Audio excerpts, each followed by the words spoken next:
tayari hujawa mwaminifu, ulitumwa na wewe ndio unagawa na unapeleka kule change inayotakiwa. Useme kwamba amenizidisha change. Sio unapeleka kama wewe ni mwaminifu, unapeleka kule kwamba imezidi 10,000 na baadhi. Ukifuatilia anasema hapana, mbona anarudisha change ile? Mama kiangalia mtu aliyekutuma, hapana. Wale akasema mna naye kuona kwa peke yako tu. Na wakati wanakupa change, na ukiangalia unaona zimezidi, ukanyamaza. Sifanye kama mwana. Alimu katika vidogo, katika vichache. Mungu anasema atamweka katika elimu. Kiendelea kumwonya sana, basi kama ninyi hamkuwa waaminifu katika mali ya uzalimu, ni nani atakayewapa amana ya mali ya kweli? Usinione kama basi kama ninyi hamkuwa waaminifu kwa kulinda mali ya dunia hii, ni nani atakayewapa kuwatumikia kwa kulinda mali ya kweli?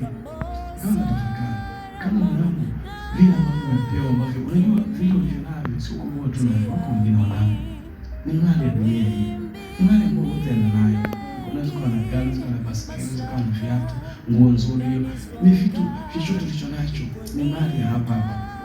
Hiyo simu, saa, huo mkufu unayo, hiki chochote tulicho nacho, hivyo viatu, hivyo ulivyonavyo ni hapa. Unafikiria kuna kitu nakipenda acha. Yaani ukivaa wewe mwenyewe unajisikia mtu. Kuna namna ukivaa wewe mwenyewe unajiona kwamba leo mtu. Kuna wakati mwingine ukivaa unajiona tu, yaani unaona kama wewe mwenyewe hujioni. Kuna wakati ukivaa mwenyewe unajiangalia, unaangalia kwenye kioo, ukipita mahali kuna kioo unajiangalia vizuri. Nasema ninakubarika. Ili niko vizuri. Anasema hiyo ni mali ya dunia hii. Ni kama mali ya uzalimu. Anasema kushindwa kwa mwaminifu katika hicho chombo cho ni cha dunia hii. Hivi Mungu atakuamini katika mali ile ya kweli. Atakuamini katika ile mali ya mbinguni. Ikatafakari.